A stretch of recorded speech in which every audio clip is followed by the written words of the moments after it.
আসসালামু আলাইকুম এভরিওয়ান, কেমন আছেন সবাই? আশা করছি আল্লাহর অশেষ রহমতে সবাই ভালো আছেন। বাহিরে অনেক অঝোরে বৃষ্টি ঝরছে। এই বৃষ্টির দিনে যদি ভুনা খিচুড়ি না হয় তাহলে কি হয়? তো আজকে করে দেখাবো ভুনা খিচুড়ি। চলুন দেরি না করে রেসিপিটি তৈরি করি। ভুনা খিচুড়ি রান্নার জন্য প্রথমে আমি একটি হাঁড়ি বসিয়ে দিলাম চুলায়। তারপর সামান্য প্রয়োজন মতো তেল দিয়ে দিলাম। তেলটা গরম হয়ে আসলে আমি পেঁয়াজ কুচি দিয়ে দিয়েছি। পেঁয়াজ কুচির সাথে দিয়ে দিলাম এলাচ ও দারচিনি। এবার সামান্য পরিমাণ লবণ অ্যাড করে দিয়ে দিলাম।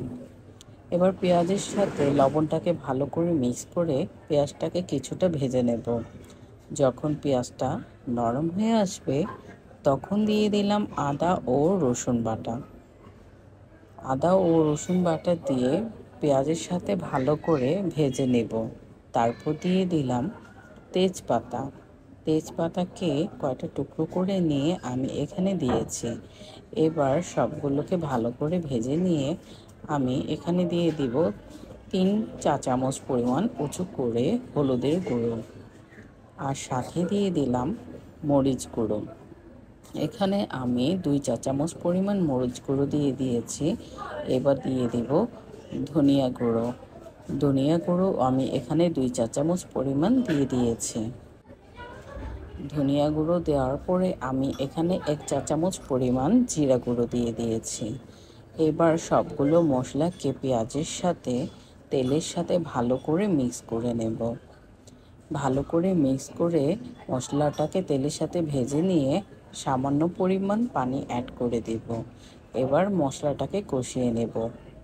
মশলাটাকে যখন কষিয়ে নেওয়া হবে তখন আমি ডাল ও চালকে ধুয়ে পরিষ্কার করে ঝরিয়ে নিয়েছি। এবার মশলার সাথে দিয়ে দিলাম। এখানে আমি মসুরের ডাল ও মুগ ডাল সাথে পোলার চাল নিয়ে নিয়েছি। চাল আর ডালকে এবার মশলার সাথে ভালো করে মিক্স করে চুলাটা হাই হিটে দিয়ে দিব। সাথে চুলায় আমি গরম পানি বসিয়ে রেখেছি। এবার গরম পানি দিয়ে দিলাম। এখন গরম পানি দিয়ে আমি প্রয়োজন মতো লবণটা চেখে নেব। এখানে প্রয়োজন মতো আপনারা লবণ চেখে নিয়ে দিয়ে দেবেন। ও আমি সাথে দিয়ে দিয়েছি কাঁচামরিচ। এবার 10 মিনিট হাই হিটে রান্না করে নেব।